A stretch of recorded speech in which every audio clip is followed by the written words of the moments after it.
Christopher Vivell mempersulit Liverpool. Tadi lo bilang apa sih? Liverpool ya? Oke. Iya. Sekarang gue mau tanya, dengan adanya Enzo Maresca yang udah resign, Amorim yang dipecat, Arne Slot ini berapa lama lagi nih bertahan di Terancam Liverpool dengan keadaan seperti ini gitu? Gue pengen tanya Terancam nggak sih, Mas? Yang support Liverpool gitu kan? Terancam nggak tuh?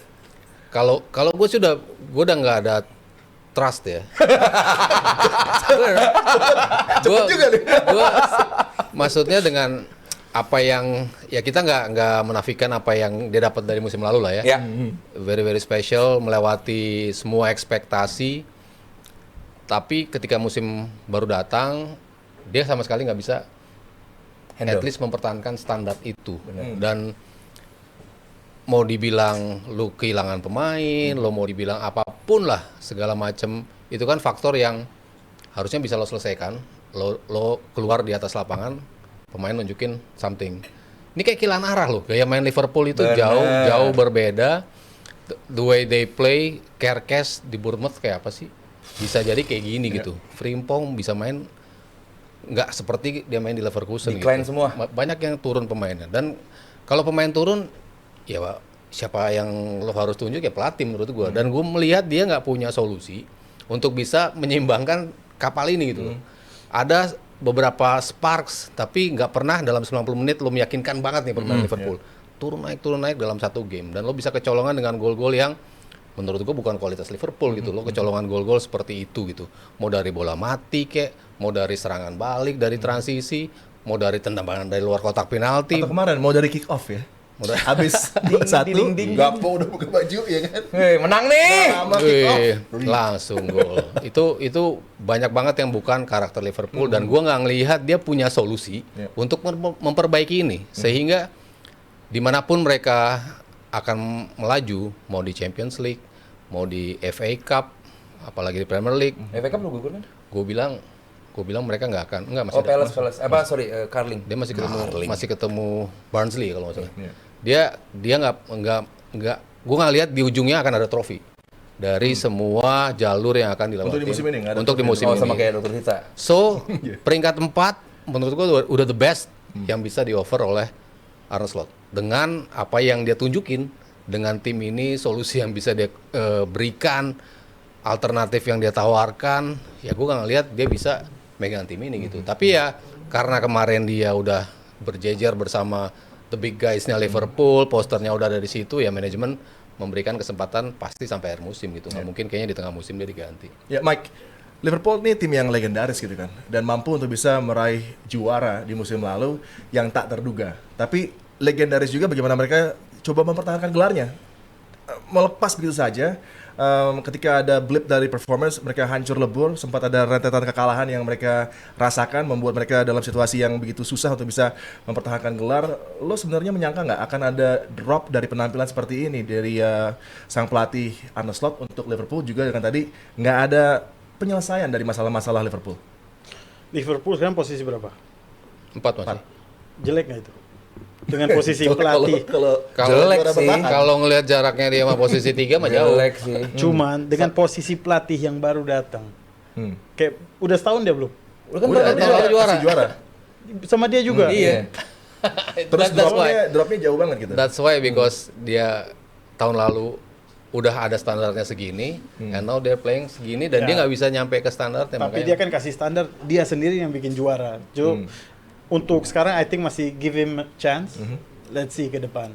Soalnya menurut aku 4 bukan posisi yang jelek-jelek banget ya. Masih lolos ke Europe juga di Champions League ya kan? Ya. Tapi ya itu tadi, kalau udah merasakan juara, nah fans mungkin kan inginnya ekspektasinya sudah tinggi. Cara terbaik untuk mempertahankan gelar gitu. Tapi sepertinya nggak akan. Tapi fun fact, Liverpool adalah klub yang aku dukung. Fun fact Di Premier League. Karena jangan-jangan Itali Juve loh. sama Sario udah. Itali Liverpool, Juve. Udah nggak nonton. Karena dulu bokap itu ngefans sama Suarez. Suarez ya. Jadi kita nonton Liverpool waktu zaman Suarez. Ya. Sama Nunes nggak? Nunes. Kok gitu, Mike? Nunes di Uruguay juga. Kok gitu, Mike? Iya, maksudnya dia nggak sepenting juga. Oh iya, Uruguay juga. 90% gol, gak gol. Giliran 10% gak gol. Itu dia. Itu dia. Oke, itu tadi Liverpool Arne Slot yang mungkin juga Gue mau ditanya nih Arne Slot.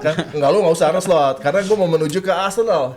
Tim yang mungkin di saat ini tertawa lebar dengan back-to-back draws dari Manchester City, dengan bagaimana di penghujung pertandingan semalam Enzo bisa menemukan cara untuk membobol gawang dari City dan resultnya adalah imbang. Ini luar biasa untuk Chelsea. 2 hasil imbang ya yang membuat mereka rasanya seperti juara. Karena bisa menahan Man City terutama. Ini menjadi satu keadaan yang menguntungkan untuk Arsenal yang bersusah payah di Vitality Stadium tapi menemukan cara dengan Declan Rice yang brace-nya ini juga signifikan. Dan lo lihat dengan adanya buffer, adanya jarak yang sekarang sebenarnya cukup nyaman untuk Arsenal. Apakah ini sudah bisa dikatakan jarak yang ideal menuju ke laga-laga berikutnya untuk Arsenal? Oke, City Chelsea dulu. Untuk City kenapa dia bisa kehilangan poin? City kehilangan detail-detail kecil yang mereka siapkan. Begitu pemain yang bukan back, yaitu midfield dijadikan back, sedikit banyak pasti akan bermasalah. Apalagi saat ditugaskan menjadi center back. Komunikasi hilang, Enzo bisa lepas gitu, sehingga terjadi sebuah hal yang berbahaya banget. Back dijadiin midfield pun nggak mudah. Harus ada backup yang bagus. Contoh Arteta pengen masukin MLS sebagai midfield. Apa yang dilakukan Arteta? Mendatangkan Hicham-Pie, memasukkan Hicham-Pie di bek kiri di tempatnya MLS. Biar MLS bisa punya space yang lebih besar di atas. Jadi buat gue kemarin Chelsea pun selain peluangnya Neto, apalagi sih nyerangnya? Nggak juga. Kesulitan Chelsea menghadapi City juga. Cuman ada satu momen, satu detail kecil di akhir laga yang mereka benar-benar berusaha biar rekan Londonku jadi juara. Ya, pada akhirnya itulah Enzo menunjukkan kelasnya gitu. Biarpun pelatih yang baru pertama kali jadi pelatih di Premier League, tapi pemain-pemain yang kayak gue bilang, gue bikin konten kemarin, pemain Chelsea ini sebenarnya pemain yang bagus-bagus, some of them. Pemain yang bagus-bagus banget, cuman butuh pelatih Bagus-bagus, some of them. A billion pound buat roster kayak kemarin menurut gue sih some of them lah. Masa Anci Ampong, Calobah, Badia Sial gue bilang bagus kan? Enggak dong. Ya, billion pound spot kayak gitu menurut gue sih ada something wrong juga dari cara mereka try to buy players. Betul. Jadi intinya itu game yang sebenarnya harusnya City bisa menangkan. Cuman nggak gampang kan ternyata kan. Bisa bikin gol kedua itu nggak gampang. Kalau Arsenal melakukan demikian, ini Arsenal nggak bisa kill the game. Arsenal nggak bisa mencari gol kedua. City pun begitu, sulit. Ternyata, apalagi di festive period begini. Gitu. Sekarang ke Arsenal lawan Bournemouth. Buat gua, ini best match di weekend ini. Best match, tapi menurut supporter Arsenal mungkin enggak lah. Karena buat netral. Bagaimana jalannya netral di sini. Jalannya match itu Dikepung loh. Babak pertama tuh. Makanya secara netral mungkin lihat match ini Bournemouth menghadapi tim yang lagi race untuk juara bisa bermain seterbuka ini. Bournemouth itu adalah tim yang gue suka dari Bournemouth dan juga dari pelatihnya adalah dia ini high risk high return. Dia kebobolan banyak dan membobol juga banyak. Tapi beda loh daya mereka main lawan Chelsea sama lawan Arsenal kemarin. Benar, mereka nyari menang lawan Arsenal. Iya, dia tahu gimana untuk bisa membuat nggak nyaman Betul. Arsenal. Biasanya mereka pressing. Karena ketika mereka nge-press, mereka gampang kehilangan bola karena mereka nggak bisa melakukan press seperti musim lalu. Di mana ada Kerkes, di mana ada Zabani, gimana ada Alvin Hussein. Iya, tiga pemain itu yang ngebuat mereka stabil untuk high defense line dan juga transitionnya. Dia nggak terlalu berani untuk tampil seperti itu. Tapi dia tahu Arsenal akan sulit ketika gue kasih tekanan seperti itu. Benar. Yang dia dapatkan 2 kemenangan di musim Justru lalu. kalau Bournemouth main low block, itu Arsenal bakal pesta tuh. Tapi enggak, dia benar-benar ngepres.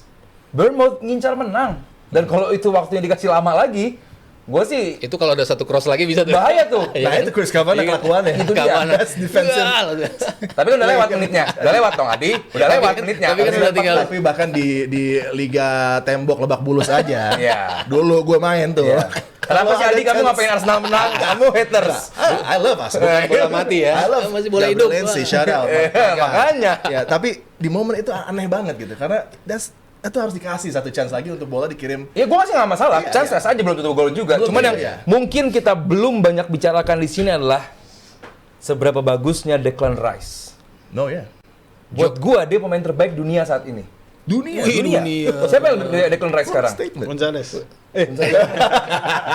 Saat ini. Dunia.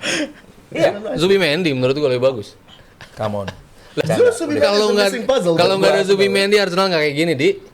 Mas, ya apa-apa, itu Mas Haryo ya. Menurut keyakinan saya, Ya, ya. Declan bisa seperti itu karena ada Zubimendi di belakangnya. di bek kanan, Declan bisa masuk ke tengah karena dibukain sama Declan Gyökeres. Rice bagus bek kanan.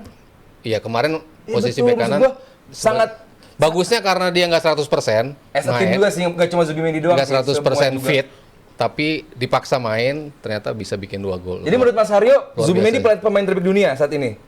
Oh, nggak apa-apa. Kalau lo bilang Oh, ya, kalau lo bilang Declan Rice, ya gue bilang bagusan Oh, ya, Zubimendi apa-apa. dibanding Declan Rice. Dunia nih. Ya kalau lo bilang dunia kan Iya, gue sih parameternya. dunia. Ya udah, gue sih emang dunia. Gue cukup Gua mancing di situnya. Gue cukup di Arsenal aja. Iya. Best player Arsenal musim ini Zubimendi menurut gue.